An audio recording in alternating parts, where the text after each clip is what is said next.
Zippers are ingenious mechanisms we use daily. Zippers have four key parts: teeth, slider, tape, and pull. The teeth are the interlocking elements made of metal or plastic. The slider guides the teeth into or out of their interlocked position. The tape provides durability and a surface to attach the teeth. Top and bottom stops prevent the slider from slipping off. The teeth interlock snugly, facilitated by the slider's movement. The slider constrains and guides the teeth during locking and unlocking.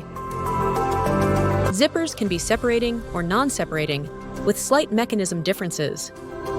The reversible deformation of teeth enables smooth locking and unlocking. Inside the slider, mechanisms like spring tension and pivoting arms facilitate interlocking. Zippers are ingenious designs essential to our daily lives. Explore more about the fascinating world of zipper technology